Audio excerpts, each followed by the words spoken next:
Welcome to Rise and Persist, the podcast where we explore the quiet, stubborn power of not quitting. I'm Marcus. And I'm Sophia. Today we are going deep on a topic that almost everyone needs to hear at some point in their life: not giving up on your dreams. Because the truth is, most dreams do not die from a lack of talent. They die from exhaustion. They die from repeated rejection. They die from the slow, quiet erosion of belief that happens when progress feels invisible for too long. Exactly. So, in this episode, we are going to unpack why people quit, what real stories and research teach us about persistence, how to tell the difference between smart quitting and emotional quitting, and a set of practical tools you can use when everything in you wants to stop. This is going to be a longer conversation, about 33 minutes, because some topics deserve more than a quick pep talk. Stick with us. If you are in a hard season with your own goals right now, this one is for you. Let's begin with the uncomfortable reality.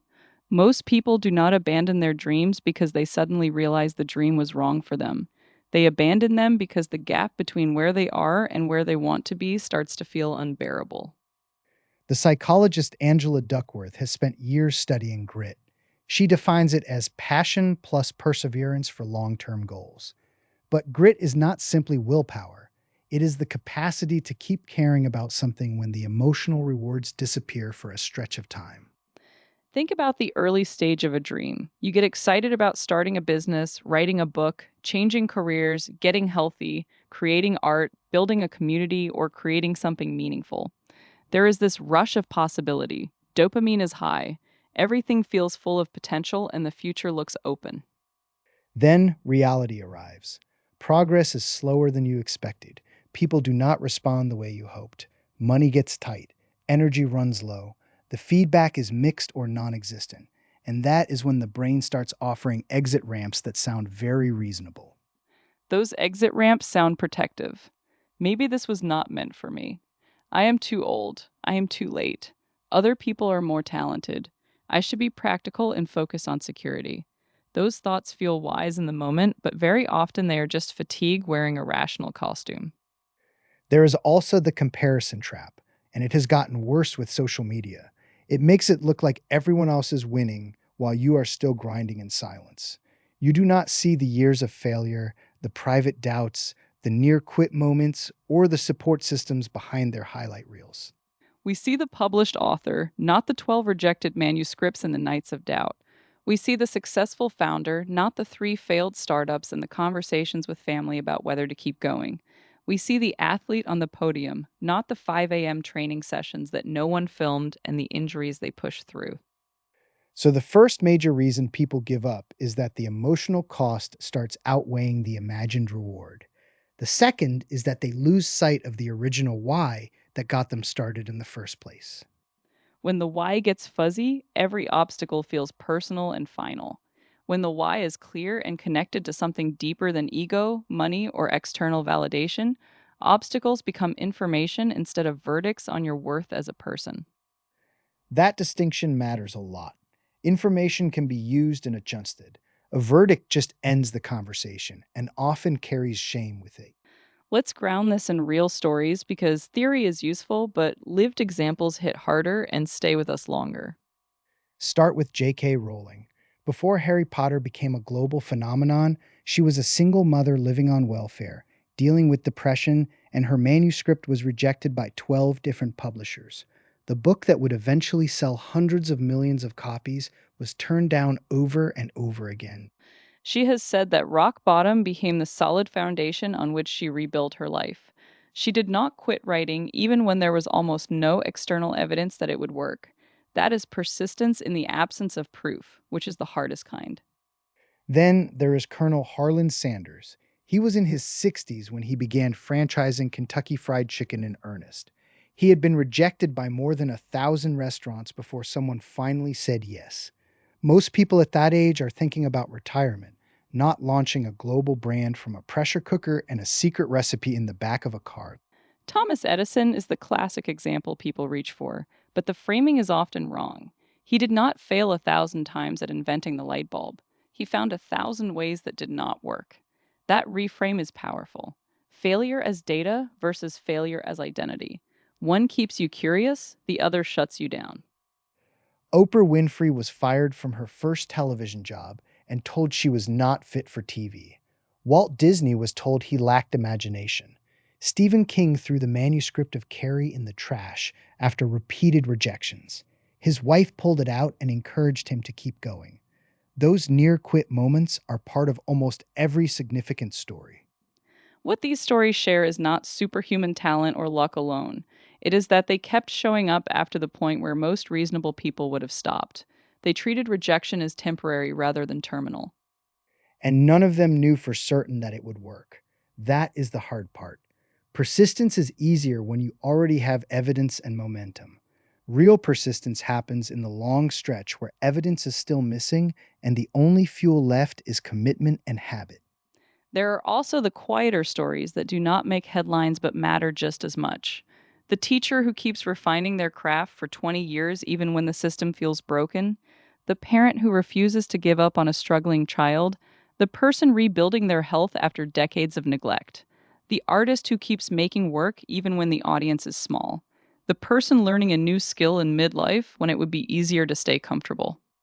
Not every dream ends with a bestseller list or a billion-dollar valuation. Some of the most important dreams are about becoming someone you can respect when you look in the mirror at the end of the day. Those dreams are worth protecting too. Exactly. Not giving up does not always mean achieve the original goal at all costs and ignore every signal. Sometimes it means not abandoning the version of yourself that is still willing to try, still willing to grow, still willing to care about something beyond immediate comfort. Let's talk about the psychology of quitting versus continuing, because the research has some interesting and useful things to say. One pattern researchers have observed is that people can become more likely to quit when they are relatively close to a goal than when they are far from it, especially if progress slows or plateaus. Frustration spikes when the finish line feels near, but keeps moving just out of reach. There is also decision fatigue. Every single day, you have to choose again to keep going. The easier option is always available and requires no explanation.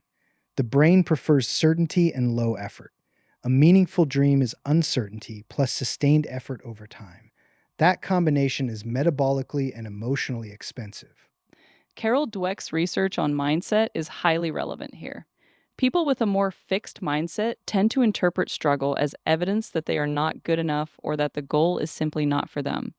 People with a growth mindset are more likely to interpret struggle as the normal and necessary process of getting better at something difficult.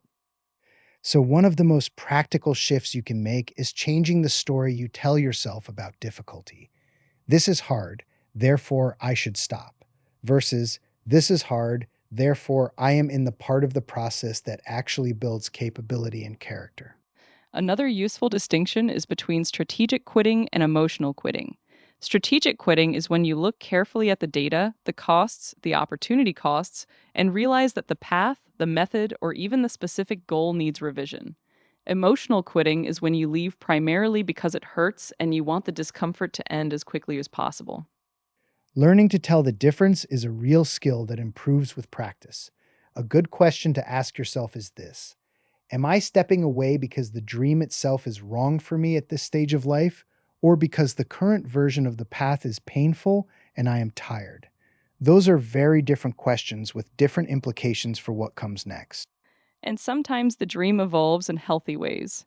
The person who wanted to be a rock star becomes a music teacher who changes young lives every week. The person who wanted to build a massive company ends up building a smaller, highly meaningful one that supports a good life. Persistence does not have to mean rigid attachment to one exact picture of success. Flexibility and persistence can coexist. You can stay loyal to the core desire while updating the method and even the surface form of the goal. That kind of adaptive persistence often lasts longer than pure stubbornness. Let's get practical now. What actually helps people keep going when the initial motivation has faded and the middle of the journey feels long? First, shrink the time horizon dramatically. Instead of staring at the huge mountain and feeling overwhelmed, ask, what is the next small action I can take this week or even today that moves me 1 inch closer? Momentum is almost always built in inches, not dramatic leaps. Small wins compound. Second, Protect your energy and your environment with intention. You cannot persist at a high level if you are constantly depleted or surrounded by people who treat your dreams as unrealistic, embarrassing, or a distraction from real life. Curate your inputs, your media, and your relationships carefully. Third, track progress in ways that are not only about external results or public metrics. Journal the effort, note the skills you are building, record the days you showed up when it would have been easier not to. Celebrate process as much as outcome, especially in the early and middle stages. Fourth, create some form of accountability that does not feel like heavy pressure or surveillance. It could be a trusted friend you check in with, a small peer group with similar goals, or even a private written commitment that you review on a regular schedule. The key is gentle consistency rather than harsh judgment when you miss. Fifth, revisit your why on purpose and make it specific. Write it down in emotional, personal language. Read it when you are tired or discouraged. Generic reasons like, I want to be successful or I want more money are weak fuel. Stronger reasons sound more like, I want my children to see that hard things are possible, or I want to prove to myself that I did not abandon what mattered most to me when it got difficult. Sixth, build recovery into the process from the beginning rather than treating rest as something you earn only after results. Persistence without rest becomes burnout, and burnout is just quitting with extra steps and more damage to your confidence. Sleep, movement, time offline, and genuine rest are not luxuries. They are part of a sustainable long term strategy. Seventh, allow the dream to breathe and evolve. Sometimes we cling so tightly to one exact picture of success that any deviation feels like failure or betrayal of the original vision. Leave room for the dream to surprise you and take forms you did not originally imagine. That openness can keep you going longer. One more that does not get discussed enough is self compassion when you slip or have a weak stretch. Beating yourself up for missing a day or having a low energy week usually leads to more quitting, not less. Treat yourself the way you would treat a good friend who is trying something difficult and imperfect. That kindness is strategic, not soft. That self compassion piece is huge. Shame is a terrible long term fuel. It might produce short bursts of effort, but it tends to burn out and leave you more depleted. Respect, steady care, and realistic standards work better over years. There is also real value in having a longer view of your own story. Many people quit because they are evaluating themselves on a 3 month or 6 month timeline, when the real work of building something meaningful often takes years. Zooming out can reduce the emotional intensity of temporary setbacks and plateaus. And it helps to remember that almost every meaningful pursuit has a messy middle. The beginning has excitement and novelty. The end has the satisfaction of arrival or completion. The middle is where most of the actual growth, skill building, and character development happens. And it is also where most people leave because it feels endless and unglamorous. If you can learn to respect the messy middle instead of resenting it, you dramatically increase your odds of lasting through it. The middle is not a sign that something is wrong. It is often a sign that you are in the real work. Let's talk for a moment about identity, because it sits underneath a lot of quitting. One of the deepest reasons people give up is that the dream starts to threaten their current identity. Becoming the person who can achieve the dream often requires leaving behind the person who has been playing it safe, staying small, or prioritizing comfort and approval. That identity shift can feel like loss even when it is growth. It is normal to grieve the old version of yourself while you are still becoming the new one. The discomfort of that in baton space causes many people to retreat back to the familiar. Some people find it helpful to adopt an identity statement that is process oriented rather than pure outcome oriented. Instead of, I am going to be a successful novelist by next year, something like, I am someone who writes consistently and improves over time. The second version is more under your daily control and less dependent on external timelines. Identity statements that focus on actions you can repeat tend to be more robust than ones that depend on external results arriving on a particular schedule. They keep you oriented toward what you can influence. Another practical tool is what some people call pre commitment or implementation intentions. You decide in advance how you will respond when the hard feelings arrive. You write it down while you are in a clear headspace. When discouragement or the urge to quit shows up, you already have a plan instead of making the high stakes decision in the emotional moment. That can be as simple as when I feel like quitting, I will take a 24-hour pause, talk to one supportive person, review my written why, and then reassess with a clearer head. It prevents impulsive exits that you later regret. We should also acknowledge honestly that some dreams do need to be released.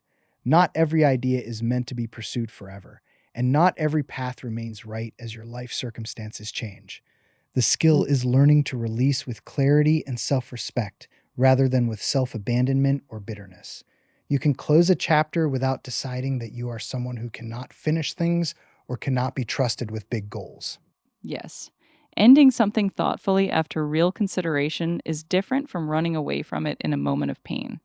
The internal experience is different, and the story you carry about yourself afterward is different. One preserves dignity, the other often adds regret.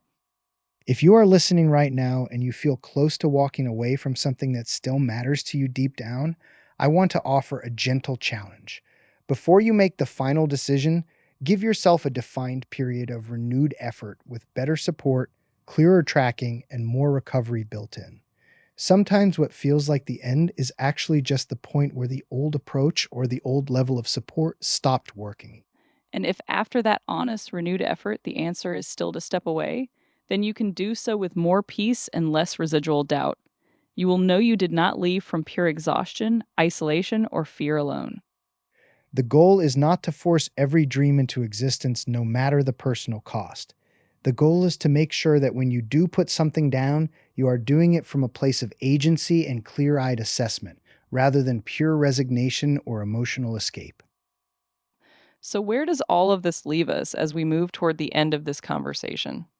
It leaves us with a clearer understanding that not giving up is less about never feeling the urge to quit and more about what you choose to do after that feeling arrives. The urge itself is normal, the response is where the difference is made. The people who reach meaningful goals are rarely the ones who never doubted or never felt tired. They are the ones who doubted and continued anyway, often imperfectly, often with stops and starts and revisions, but without permanently abandoning the core commitment that still mattered to them. Your dream does not need you to be fearless or endlessly energetic. It needs you to be willing to take the next imperfect step while the fear, fatigue, or uncertainty is still present. Action and feeling do not have to be perfectly aligned. And if you are listening to this in a season where everything feels heavy and the dream feels distant, know that the simple fact that you are still thinking about it, still feeling the pull, means some part of you has not fully surrendered yet. That part is worth protecting and listening to. Protect it. Feed it with small, consistent actions even when motivation is low. Give it evidence that you are still in the game, even if the evidence is modest and private at first. Those small proofs accumulate. Because the only dream that is guaranteed to fail is the one you permanently stop showing up for. Everything else still has a chance as long as you remain in relationship with it. Thank you for spending this time with us today. If something in this conversation resonated with you, consider sharing it with someone who might need the reminder that persistence is possible and that the messy middle is not the end. And if you are in the middle of the hard stretch right now, keep going. We are rooting for you. This has been Rise and Persist. Until next time, do not give up on what still matters to you. Take the next small step. Take care of yourselves, protect your energy, honor your why, and we will talk again soon. Before we fully close, I want to spend a few more minutes on something practical that people often overlook: the role of environment design and persistence. Yes, willpower is limited. Environment is powerful. If your workspace, your phone habits, your social circle, and your daily routines are constantly pulling you toward distraction or comfort, you are fighting an uphill battle every single day. One concrete step is to make the next action toward your dream the path of least resistance. If you want to write, leave the document open in the notebook on the desk. If you want to train, lay out the clothes the night before. Reduce the number of decisions required to begin. Another is to create friction for the things that pull you away. Put social media behind an extra step, keep the television remote in another room, make the easy option the one that serves the dream rather than the one that soothes the moment. Community matters enormously here, too. Isolation makes persistence much harder. Finding even one or two people who understand the specific dream and will check in without judgment can change the emotional weight of the journey. And if you cannot find that community offline, there are thoughtful online groups, but be careful about comparison culture inside them. The right community celebrates effort and shares honest struggle, not only polished wins. I also want to say something about age and timing, because many people use those as reasons to quit. It is never too late to begin or to return to something that matters. The stories we shared earlier include people who found their breakthrough in midlife and beyond. The cost of waiting for the perfect time is that the perfect time rarely announces itself. Conditions improve more often after you start than before you start. Starting imperfectly creates information and momentum that waiting never does. And for those who feel they have already wasted years, the past is not a verdict, it is data. You can begin again from exactly where you are with whatever resources and energy you currently have. The next chapter does not require the previous ones to have been perfect. That is an important permission to give yourself. Many people stay stuck not because the dream is impossible, but because they believe they have already failed too many times to deserve another attempt. You do not need to deserve it in some cosmic sense. You only need to decide that the attempt still matters enough to you to take the next step. As we come to the close of this episode, I want to leave you with a simple practice you can try this week. Write down one dream or goal that still pulls at you. Then write the smallest possible action you could take in the next 72 hours that would move it forward by even 1%. Do that action. Then notice how it feels. Do not wait until you feel ready or inspired. The feeling often follows the action rather than preceding it, especially in the middle stages of a long pursuit. And if the action feels too small to matter, remember that consistency of small actions is what compounds into results that look sudden from the outside. We've covered a lot of ground today: the reasons people quit, the stories of those who did not, the psychology of persistence, practical tools, identity, environment, and the permission to begin again. The core message is simple but not easy. Not giving up is a practice, not a single decision. It is renewed daily, sometimes hourly, through small choices that keep you in relationship with what matters. If you take nothing else from this conversation, take this: the fact that the dream still visits you is meaningful. Protect that signal, feed it. Do not let temporary fatigue make a permanent decision. Thank you again for listening all the way through. These longer episodes are for the people who need more than a soundbite. We hope something here lands with you and stays with you in the hard moments. This has been Rise and Persist. Keep going. The world needs what you are still willing to build and become. Take care of yourselves. We will be back with more conversations soon. Until then, protect your why and take the next small step. I want to spend a few more minutes on a topic that comes up constantly in conversations about dreams: the fear of wasted time. Many people stay stuck because they are terrified of investing years into something that might not work out the way they hoped. The fear of looking back and feeling that the time was lost becomes a reason not to start or not to continue. But here is a reframe that has helped a lot of people. The years will pass either way. The question is not whether you can guarantee the outcome. The question is whether you want the years to pass with you having tried, learned, and grown in the direction of something that matters to you, or with the quiet regret of never having fully committed. Even if a particular dream does not reach the original picture of success, the skills you build, the discipline you develop, the self-knowledge you gain, and the courage you practice are not wasted. They transfer. They become part of who you are. That is one of the hidden gifts of persistence. You rarely get only the goal or nothing. You get a stronger version of yourself in the process, provided you approach the journey with intention rather than pure desperation. Another common trap is waiting for certainty. People say they will go all in when they are sure it will work, but certainty is usually a result of action, not a precondition for it. You gain clarity by moving, by testing, by adjusting, not by standing still and analyzing forever. This does not mean reckless action. It means informed, committed movement with feedback loops. Start small if you need to, but start, and then keep starting again after every setback. I also want to speak to people who feel they have already given up once or twice on this same dream. The story that you are a quitter can become a self-fulfilling prophecy if you let it. But returning to a dream after walking away is actually a powerful form of persistence. It means the pull is real. Many successful people have cycles of engagement and withdrawal before they finally settle into a sustainable rhythm. The difference is that they come back. They treat the previous attempt as practice rather than final failure. If that is you, give yourself permission to return without shame. The previous version of the effort taught you things. Use that knowledge. Start again from a wiser place rather than from scratch. Finally, remember that the people who inspire us most are almost never the ones who had a smooth path.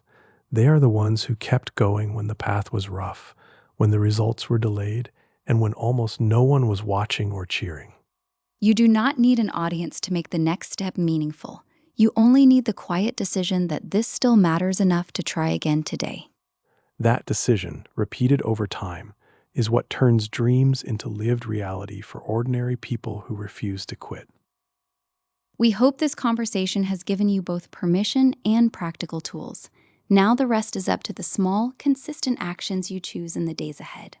Protect your energy, honor your why, take the next imperfect step, and when the urge to quit arrives, as it will, meet it with the knowledge that you are not alone and that the messy middle is part of the process for almost everyone who eventually arrives. Thank you for being here. Keep going. Before we fully wrap, I want to leave you with a few final reflections that often make the difference between people who quit and people who eventually break through. First, remember that progress is rarely linear. There will be weeks where it feels like you are moving backward. Those periods are normal. What matters is the overall trajectory over months and years, not the scoreboard of any single week. Second, protect your focus. The modern world is engineered to fracture attention. Every time you choose deep work on your dream over another scroll or another distraction, you are casting a vote for the future you want. Third, be willing to look foolish for a while. Almost every meaningful pursuit requires a season of looking like a beginner, of producing imperfect work, of not yet having the results to show for the effort. That season is temporary if you keep going. Fourth, document your journey privately. Write down the doubts, the small wins, the lessons. Later, when you look back, you will see a pattern of resilience that was hard to notice in the moment. That record becomes evidence against the voice that says you always quit. And finally, stay connected to the feeling that first pulled you toward the dream. Not the imagined applause or the money or the status, but the quiet sense of rightness, of aliveness, of meaning. That feeling is a compass. Return to it when the path gets foggy. If you take even one of these practices into the coming week, you will be strengthening the muscle of persistence. And that muscle, more than talent or luck, is what determines who eventually arrives. We believe in the version of you that is still willing to try. Keep that version alive. The world is better when people refuse to abandon what still matters to them. This has been Rise and Persist. Thank you for listening all the way to the end. Now go take that next small step. We will see you in the next episode. Until then, do not give up.